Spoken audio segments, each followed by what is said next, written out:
नमस्ते बच्चों। कल के वीडियो में हमने सूरदास के पद का पहला पद पढ़ा था और इस पद में हमने पढ़ा था कि श्री कृष्ण जी अपने बाल हट के कारण अपनी माँ से चोटी न बढ़ने की शिकायत कर रहे थे और उनका कहना था कि उनकी माँ चोटी बढ़ने का लोभ उन्हें हमेशा देती रही और दूध जो कि उन्हें पसंद नहीं है वही दूध तरह तरह से पिलाती रही, जबकि उनका पसंदीदा खाद्य पदार्थ माखन रोटी उन्हें खाने को नहीं देती थी। आज हम दूसरा पद पढ़ेंगे सूरदास के पद में और इस पद में भी श्री कृष्ण की शरारतों का ही वर्णन है। एक गोपी श्री कृष्ण की शरारतों से और उनके दही माखन चोरी करने से तंग आकर उनकी माँ यशोदा के पास आती है और माँ से उलाहना करती है। उलाहना अर्थात शिकायत करती है। तो चलिए पहले पढ़ना शुरू करते हैं। गोपी ने क्या शिकायत माँ से कही। तेरे लाल मेरो माखन खायो, दोपहर दिवस जानी घर सुनो, ढूंढी ढड़ोरी आप ही आयो, खोल की वारी बैठी मंदिर में, दूध दही सब सखनी खवायो, उखल चढ़ी सी के कोलीन हो, अनभावत भुई में ढरकायो, दिन प्रति हानि होती गोरस की, यह ढोटा कोने ढंग लायो, सूर श्याम को हटकी न राखै, तेहि पूत अनोखो जायो, तेरे लाल मेरो माखन खायो।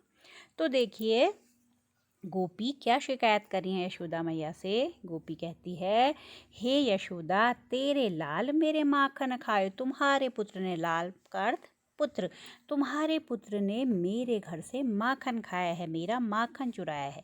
तो यशोदा मैया पूछती हैं कि उसने माखन कब चुराया, वो तो मेरे साथ ही रहता है और तुम भी तो घर में होगी, उसने कैसे माखन चुरा लिया।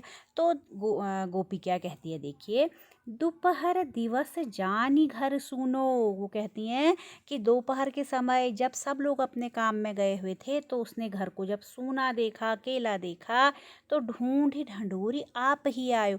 तो ढूंढी ढंढोरी का मतलब है ढूंढ खोज कर वो अपने आप ही आ गया और उसने खुद ही ढूंढ खोज कर ली किसकी, माखन की। जब उसने देखा कि घर सूना है, घर में अभी कोई भी नहीं है, तो घर को ढूंढते हुए, वो घर में दही माखन को ढूंढते हुए वो अंदर आ गया। फिर क्या किया, देखो, खोली किवारी बैठी मंदिर में। फिर बताती है कि फिर उसने खोली किवारी, दरवाजे खोले घर के, जब घर में आता है तो घर के दरवाजे खोले, बैठी मंदिर में, और मंदिर में जहाँ पर कि दूध दही आदि रखा था वहाँ पर वो बैठी यानी घुस गया, ज़बरदस्ती घुस गया। दूध दही सब सखनी खवाए, तो अपना तो खाया ही और सब सखियों को, सब मित्रों को भी अपने उसने दूध दही खिलाया। अब यशोदा मैया ने कहा कि आखिर कृष्ण तो छोटा है अभी, तुमने तो दूध दही आदि ऊपर रखा होगा, सीके पर रखा होगा। ठीक है, छीका होता है वो खाद्य पदार्थ जिसमें रखे जाते हैं, दूध दही आदि ऊपर रख देते हैं टांग कर, तो उसको सीका कहा है, छीका जिसे कहते हैं।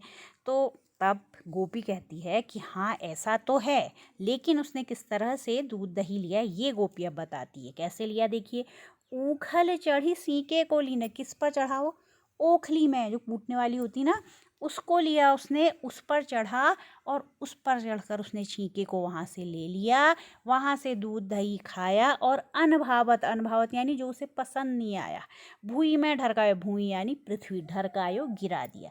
जो दूध दही उसे पसंद नहीं आया, जब खाकर उसका पेट भर गया तो उसने ज़मीन में भी गिरा दिया। इस तरह से गोपी बहुत गुस्से में आगे कहती है, दिन प्रति हानि होती गोरस की, गोरस यानी दूध दही, दूध से बने जो भी पदार्थ हैं उन्हें गोरस कहा है। तो इस तरह से दिन प्रतिदिन ये हमें दूध दही का नुकसान कर रहा है, हानि हमारी हो रही है। यह ढोटा कौने ढंग लायो। ढोटा, ढोटा का अर्थ होता है पुत्र। ठीक है, क्या अर्थ है ढोटा का, पुत्र।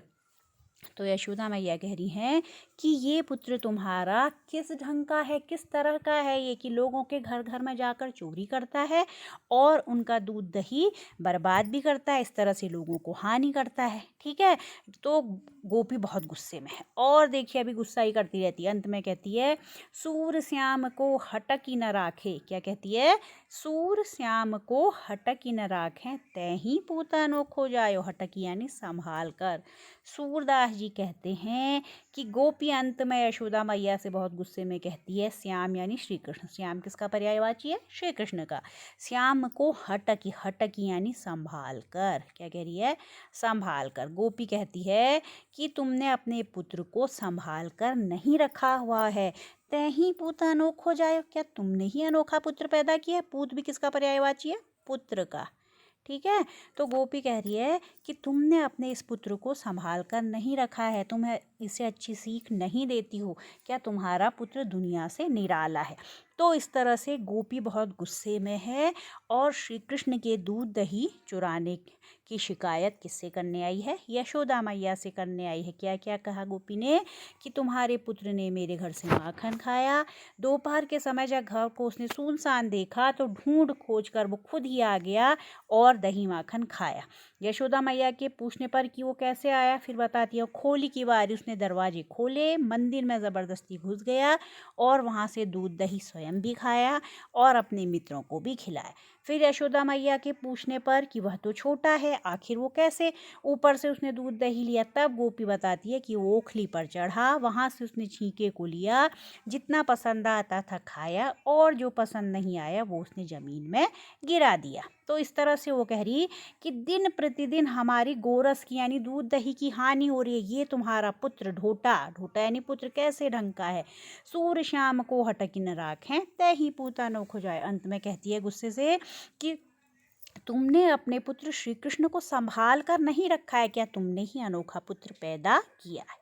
ठीक है। अब देखिए भाषा इसमें कौन सी बताई मैंने? ब्रज भाषा है। और मेरो माखन खायो, मेरो माखन में अनुप्रास अलंकार है। जहाँ पर एक ही वर्ण की बार बार आवृत्ति होती है वहाँ पर अनुप्रास अलंकार होता है, बताया मैंने आपको।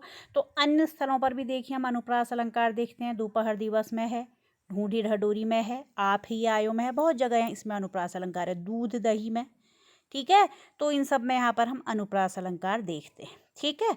और रस की अगर बात की जाए बच्चों, हर कविता में रस कविता को पढ़ने से हमें जिस तरह के आनंद की अनुभूति होती है उसे रस कहते हैं। तो इस कविता, क्योंकि ये भक्ति रस की कविता है या शांत रस हम कह सकते हैं, इसमें शांत रस या भक्ति रस कह सकते हैं, क्योंकि श्री कृष्ण से संबंधित है तो भक्ति रस भी, और चूँकि उनकी प्रार्थना है, श्री कृष्ण के बारे में लिखा गया है, तो शांत रस भी इसमें कहा जा सकता है। तो उम्मीद है बच्चों आपको ये पद समझ में आया होगा।